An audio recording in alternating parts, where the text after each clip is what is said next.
Selamat datang kembali di sesi pendalaman kita. Kali ini kita fokus ke bagian kedua dari materi Anda nih, kecerdasan emosional. Detailnya, kita bakal coba bongkar lapis demi lapis ya, komponen inti dari kecerdasan emosional atau EI ini. Betul. Mulai dari dalam diri, terus keluar memahami orang lain, sampai akhirnya bangun hubungan. Tujuannya, ya biar Anda lebih sering bisa mencapai kondisi optimal. Oke, kita mulai aja yuk. Sip. Jadi bagian ini memang memetakan 4 domain utama EI itu. Ada kesadaran diri, manajemen diri, terus empati, dan manajemen hubungan. Lengkap dengan kompetensi spesifiknya. Ini bukan cuma teori loh, tapi lebih ke peta jalan praktis gitu. Buat memahami bagaimana EI bekerja dan kenapa ini penting banget buat performa puncak Anda. Tensi dari David McClellan. Jadi bukan cuma soal IQ tinggi aja, tapi lebih ke kompetensi spesifik yang membedakan orang biasa dari bintang gitu ya, di pekerjaannya. Tepat sekali. Dan yang menarik di sini tuh, ya kompetensi AI ini seringkali jadi pembedanya, faktor X-nya gitu. Bukan cuma syarat minimal, tapi kemampuan kayak kesadaran diri atau empati itu yang bikin seseorang benar-benar unggul. Ini agak mengubah cara pandang kita soal faktor sukses sih. Oke. Coba kita bedah satu-satu ya. Domain pertama, kesadaran diri. Ini katanya fondasinya nih, mengenali emosi kita sendiri dan dampaknya ke orang lain gitu kan. Ada istilah keren juga, meta-awareness. Kemampuan buat ngamatin pikiran dan perasaan kita sendiri. Katanya ini kunci buat fokus dan masuk ke zona optimal. Kayak cerita Mark Connor itu kan, yang akhirnya nemu jalur karir yang pas banget setelah dia mendengarkan suara hatinya. Nah, suara hati itu atau intuisi ya, seringkali munculnya sebagai gut feeling, atau kalau istilahnya somatic markers, sensasi di badan gitu. Mungkin kayak pengalamannya Oprah waktu dia merasa klik banget sama format acaranya. Ini bukan mistis loh sebetulnya, tapi lebih ke sinyal biologis yang bisa kita latih buat dikenali. Kesadaran diri bantu kita nangkap sinyal ini, biar keputusannya lebih sejalan lah sama tujuan hidup kita. Wah, jadi intuisi itu bisa dibilang semacam data biologis ya? Menarik banget. Oke, jadi setelah kita sadar nih, langkah berikutnya kan berarti mengelola apa yang kita sadari itu. Nah, disinilah manajemen diri masuk ya. Benar sekali. Ini soal mengendalikan emosi dan juga impuls kita, supaya nggak merusak gitu. Ingat analogi wise owl, si burung hantu bijak, atau korteks prefrontal kita yang perlu nenangin guard dog, si anjing penjaga. Reaksi emosional cepat dari amigdala. Nah, itu dia inti manajemen diri dalam praktiknya. Waktu kita hampir meledak marah atau panik gitu. Tes marshmallow yang klasik itu juga nunjukin pentingnya nunda kepuasan. Demi hasil jangka panjang kan? Iya, tes itu terkenal banget. Nah, ini juga mencakup kompetensi lain kan ya, ada disebut achieve atau grit, terus positivity sama adaptability. Bisa dijelasin dikit soal ini? Oh iya, betul. Jadi achieve itu ya soal kegigihan, kayak cerita neneknya Dan yang nggak nyerah waktu melarikan diri itu. Terus positivity, ini nyambung ke pola pikir berkembangnya Carol Dweck, melihat gagal itu bukan akhir dunia, tapi kesempatan belajar. Dan adaptability, kelincahan kita buat hadapi perubahan. Nah, ketiga ini, kegigihan, positif, adaptif, itu mesin resiliensi kita sebetulnya.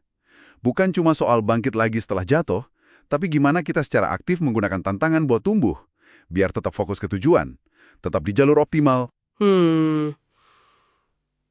Manajemen diri ini berarti kunci juga ya buat resiliensi terhadap stres dan risiko burnout. Di materi Anda ada kisah Connie kan, pengacara yang sampai kelelahan emosional jadi sinis gitu. Iya, itu contoh nyata. Mengenali pemicu stres kita, terus punya strategi buat ngatasinya.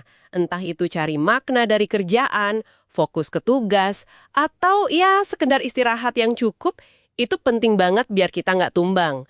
Ini pasti relevan buat banyak pendengar kita nih. Tentu, sangat relevan di zaman sekarang. Nah, setelah kita fokus ke dalam diri, kita geser sedikit keluar. Empati. Ada 3 jenis nih yang dibahas. Pertama, empati kognitif. Ini soal memahami pikiran orang lain, sudut pandang mereka. Kedua, empati emosional. Ini lebih ke merasakan apa yang orang lain rasakan. Ikut sedih, ikut senang gitu.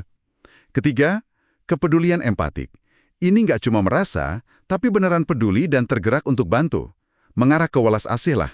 Contohnya kayak petugas layanan pelanggan yang bantu istri Daat itu. Luar biasa kan? 3 jenis ya, oke.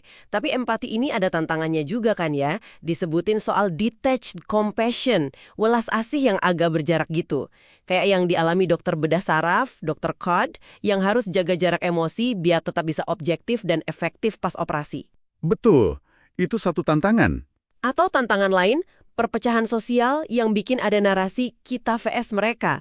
Kayak yang ditulis George Packer itu. Jadinya sulit kan berempati sama kelompok yang dianggap berbeda?